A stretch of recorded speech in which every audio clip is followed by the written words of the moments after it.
عمرك حسيت انك ما بقتش شاطر في اي حاجة بتعملها زي زمان؟ زمان كنت بتبقى متفوق ومميز، بس مرة واحدة الكلام ده اتسلب منك. الكلام ده ليه سبب انت مش متخيله، وهو انك دخلت في دوامة المقارنة. ايوه، المقارنه حاجه وحشه جدا، ما تعملوهاش يا جماعه. ما تقارنوش نفسكم بحد، قارنوا نفسكم بالنسخه القديمه منكم. اوكي، بس مش بالظبط. انا مش جاية اتكلم عن وحشة المقارنة في هذا الزمن، انا جاية افتح الستار على البلاوي اللي المقارنة منذ الصغر سايباها فينا واحنا مش عارفين.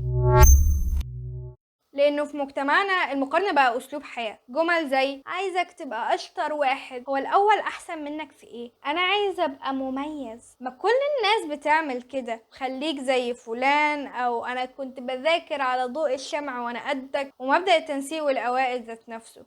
كل ده بيعزز فينا فكرة انك عشان تكسب لازم حد يخسر في المقابل، وكأن نجاحك مبني على فشل الآخرين. فاحنا اوريدي كلنا عقلنا متبرمج على المقارنة، وده ليه 3 مشاكل أساسية. أولهم واللي محدش واخد باله منه هو رسم حدود الطبيعي بناء على الأشخاص اللي بتقارن نفسك بيهم. عملية المقارنة بتتم ازاي؟ بتشوف مين أحسن واحد ومين أسوأ واحد في مجال معين، وبترسم ما بينهم شريط.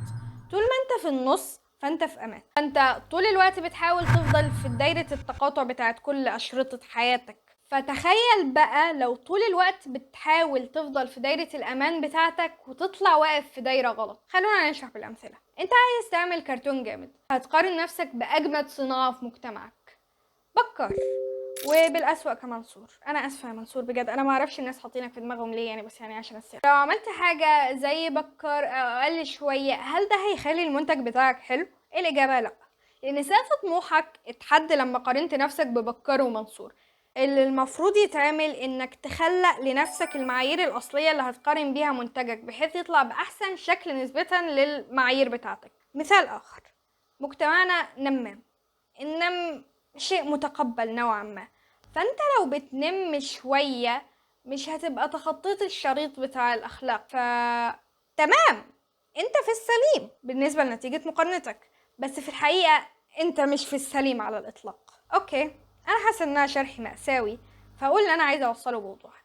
المفروض دايرة الطبيعي بتاعتك ما تكونش معتمدة على شوية بشر حواليك، المفروض تكون نتيجة بحثك لقيمك المثلى في كل مجالاتك.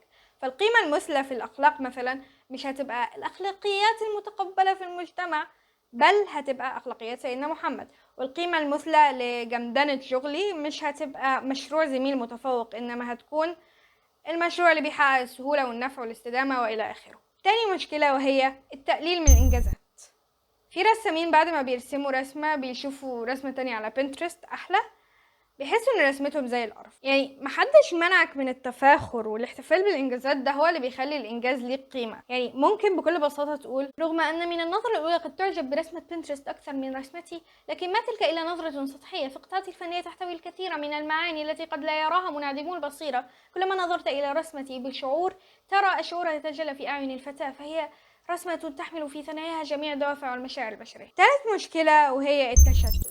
زمان واحنا صغيرين كان كل شغلانتك في الحياة تجيب في الديكتيشن 10/10 وبونص عليه تقول نكتة حلوة، كده انت قفلت التفوق. بعد ما عجزنا وكسرنا ال20، أركان الحياة بقت أكثر تعقيدا، ومستحيل تاخد كل حاجة، شغل وعلاقات وأصحاب وسفر ودراسة وهوايات وتعيين وطلب علم وثقافة وتدين وإلى آخره.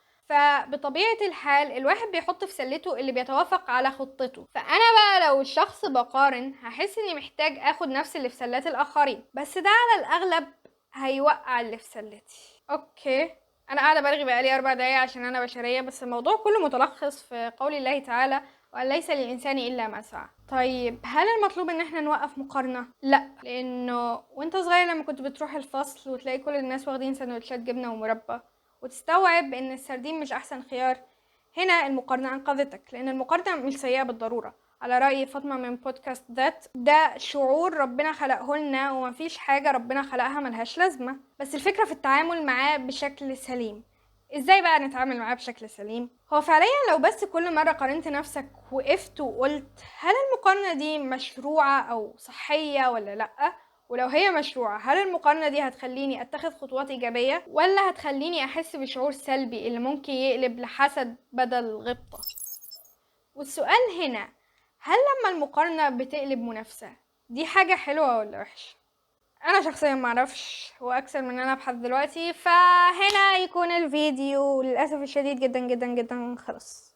كل يوم حصص دروس، كل يوم حفظ وواجبات، كل يوم كتب فروض، كل يوم مذاكرات وامتحانات، كل يوم كل يوم كل يوم كل يوم.